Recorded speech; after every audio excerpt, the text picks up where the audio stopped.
भी एग्जाम हो, हर एग्जाम के लिए महत्वपूर्ण रहेंगे। क्वेश्चन पहला लिखा है 25 परीक्षणों का माध्य 36 है, यदि इसके पहले 13 परीक्षणों का माध्य 32 है और अंतिम 13 परीक्षणों का माध्य 40 है, तो इसके 13वें परीक्षण का मान क्या होगा।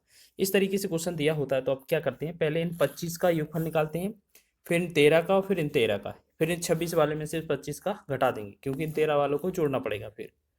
तो अब हम क्या करेंगे, 25 और 36, 25 का और 36 का अगर गुणा करेंगे तो इनका जो आएगा वो आ जाएगा 900। तो ये 25 परीक्षणों का योग आ गया। दूसरे आपके 13 हैं, 13 परीक्षण का योग माध्य 32 है, तो 13 गुणे 32 करेंगे तो इनका योग 13 दूना 26 और 13 तीन 39, 39 दो कितना होगा 41। ठीक है, तो ये आपका 13 का योग हो गया। आगे की 13 बोला गया है, 13 का 40 है औसत, तो 13 चौके 52, इनका हो जाएगा 520। इन दोनों का योगफल निकालेंगे तो ये बनेगा 936। यानी कि हमने देखा 26, 13 13 कितना 26 हो गया, 26 परीक्षण का योग तो 936 है।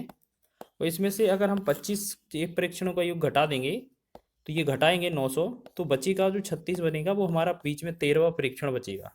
तो सी विकल्प आपका आंसर होगा। अब इसी तरीके से कैलकुलेट करेंगे। नेक्स्ट क्वेश्चन की ओर बढ़ें। 36 संख्याओं का माध्य जो है वो 42 पाएगा। बाद में यह पता चला कि किसी एक संख्या जो है उसको 47 को चूकवश 41 पढ़ा गया था।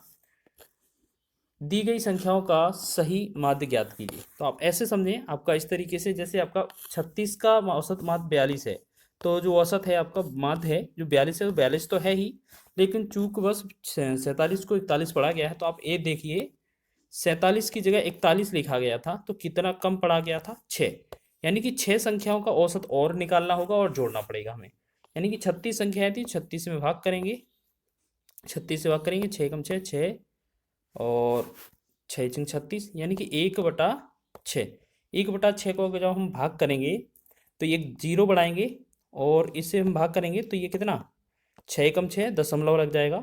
फिर आपका यहाँ पर पहले ही दशमलव आएगा क्योंकि भाग नहीं जा रहा है ना, तो 0.10 बनेगा, 6 कम 6 हो जाएगा, फिर 4 बनेगा और 40, 6 छंग 36, तो 1.16 या इस तरीके से, फिर 6 छंग 36। हमारे पास इतने की बढ़ोतरी और होनी चाहिए। इसको 2 अंक तक देखेंगे तो इस 6 को अगर हटाएंगे तो आगे 1 बढ़ा देंगे, तो 0.17 की बढ़ोतरी होनी चाहिए। यानी कि इसमें अगर हम 0.17 बढ़ोतरी कर दें तो ये हमारा कितना 42.17 हो जाएगा, जो कि आपका पहला ही विकल्प आंसर हो जाएगा।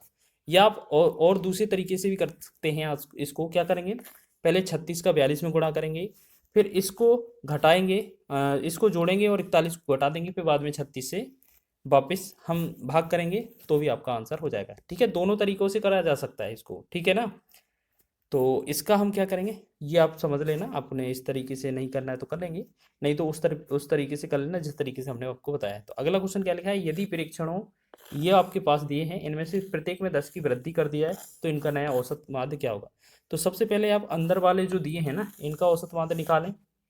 तो आप ऐसे करें, इनको जोड़ेंगे तो 1 2 1 और 2 3, मतलब 20 की जगह 2 मानेंगे आप।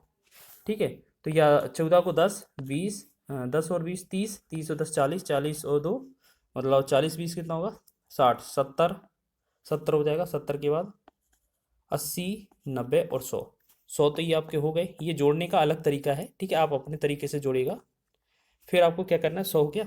अब क्या करेंगे, 4 4 और 2 6, 6 और 6 12, 12 4 16, 2 18 और 18 और 8 26, 4 30, 30 8 38, 2 40, यानी कि 40 और जोड़ेंगे तो टोटल आपका जो बनेगा ये आपका बनेगा 140। ठीक है, 140 में इस संख्याओं से भाग करना है, कितनी थी 3 3 6 3 9 1 10, 10 संख्याएं तो 10 से भाग करेंगे तो ये बनेगा 14।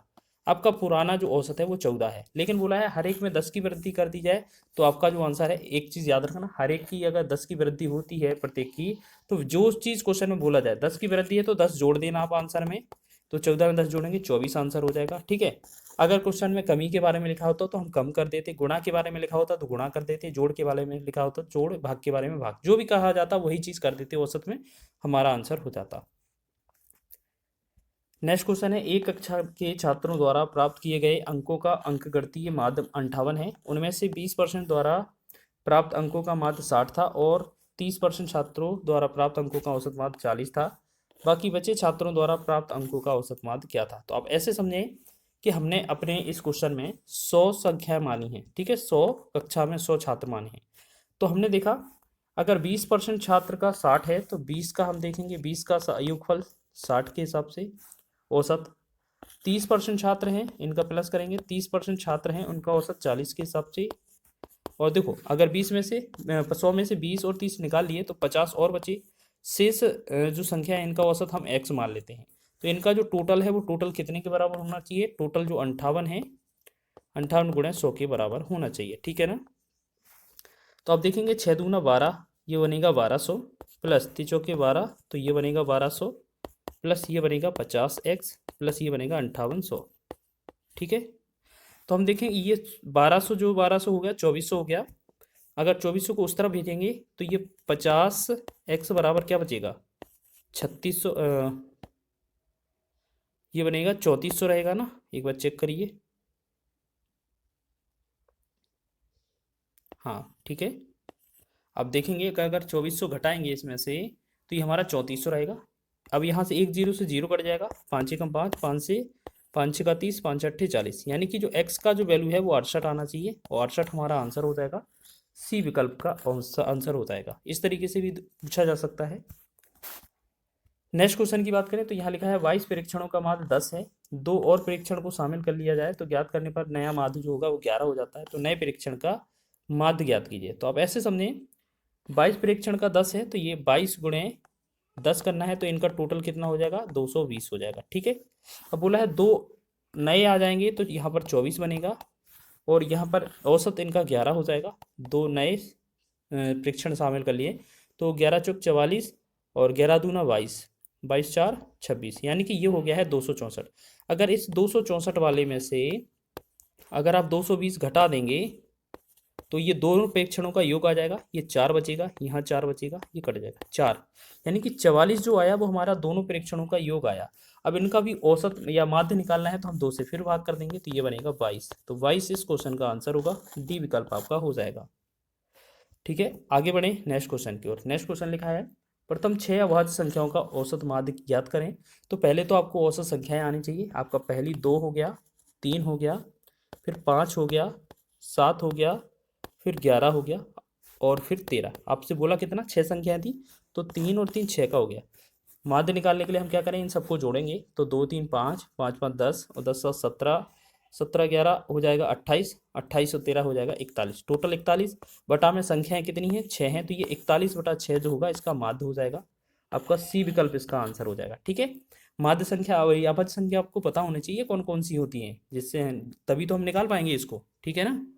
चलिए जिनसे हम फैक्टर करते हैं ना वही होती हैं। चलिए अगला लास्ट क्वेश्चन है हमारा 2 5 8 और 14 21 का माध्य ज्ञात कीजिए। अगर आपके पास आंकड़े दिए जाएं तो हम क्या करते हैं, इन सभी का योग बटा में कुल संख्या, इन सब का टोटल करें पहले तो जल्दी से।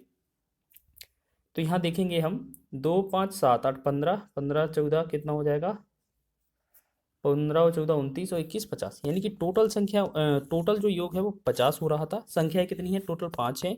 जब हम 5 से भाग करेंगे तो हमारा फाइनली 10 बन रहा होगा। ये हमारा माध्य का आंसर हो जाएगा, डी विकल्प, ठीक है। तो इसका आंसर क्या है 10। बहुत बढ़िया शानदार प्रश्न थे और सभी क्वेश्चन आपके